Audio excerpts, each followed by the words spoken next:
I'm Patty Ann Brown, and you are in the strategy room. Tonight, Republican presidential candidates will square off in Cleveland, the top 10 in a primetime showdown, the remaining 7 in a 5 p.m. debate. So how are the candidates preparing for the debates? Here to weigh in on that, we have Basil Smikle Jr., Executive Director of the New York State Democratic Party, and Liz Peek, columnist with the Fiscal Times. Thank you both for joining us. Good to be here. So with the debate tonight, you might expect the candidates to be cramming, but instead it seems like some of them are taking a step back. Scott Walker, for example, visiting the Wisconsin State Fair.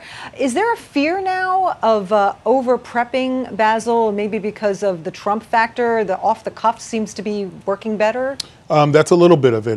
They certainly want to stay out of the Trump line of fire, so to speak. But I think it's from a practical standpoint, you have 10 people on stage.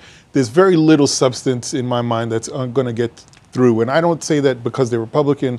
I could say that in terms of the Democratic side as well. In terms of getting some real substance in some sort of heavy foreign policy, for example, it's just not going to get through. You want to stand up there. You want to show confidence. You want to show that you have some ability to sort of go back and forth with the other folks that are up there.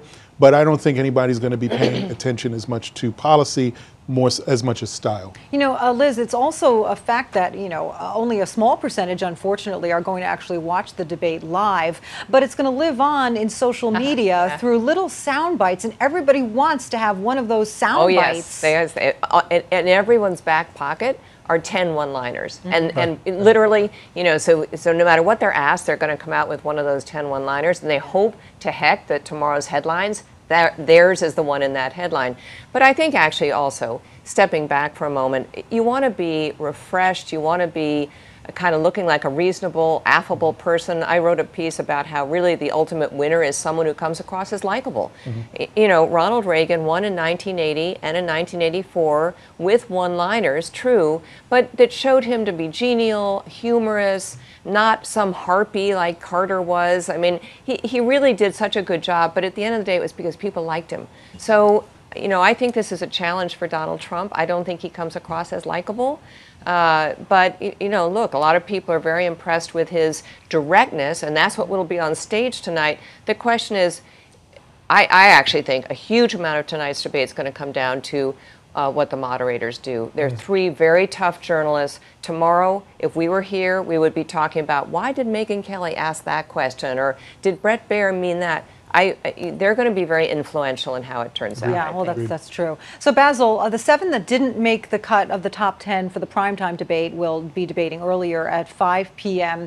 How important is this for them? Can they break out of that bottom 7 and move back up, or is it done for them, or do they have a shot here? Well, going to Liz's point earlier about sort of the sound bites, it's actually going to be incumbent upon those 7 to try to eke out from their conversations some sound bites that they can start promoting and reproducing on social media. I think that's really where the rubber is going to meet the road for them, because remember, a lot of this is really going toward your ability to then raise money and your ability to raise your name recognition. And if you don't have the primetime television slot to do that, the only thing left to you really, in my mind, is sort of social media. So they have to actually do the same thing that Liz is talking about on a TV screen in sort of the small screen.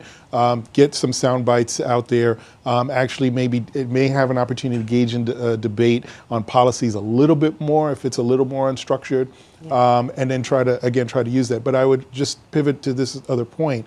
In the actual debate, I think folks like a Scott Walker or John Kasich, who haven't been doing as well in the polls, this is going to be an important opportunity for them to sort of bump up a little bit by being able to show a little more substance, a little more poise, and some more personality. I totally agree. I think Kasich is the potential winner tonight because people really don't know him. I mean, a lot of the people who are in the weeds, like we all are, actually think he's got a pretty good bunch of credentials and could be a very important player.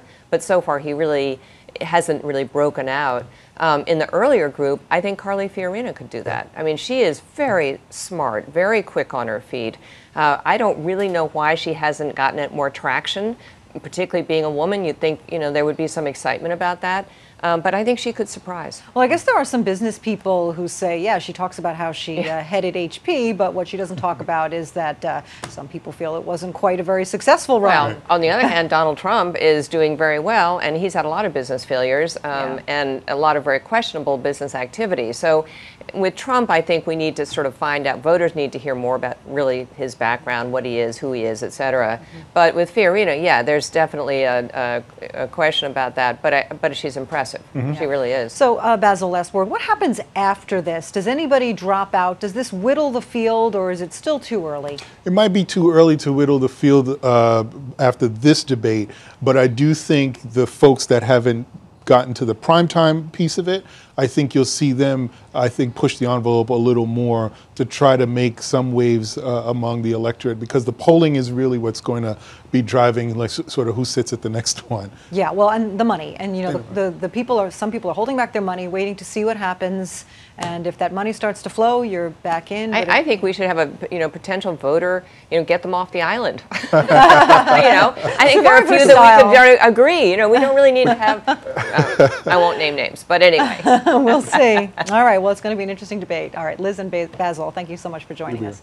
And you can check out foxnews.com for more on the 2016 presidential race. I'm Patty Ann Brown. Thanks for watching.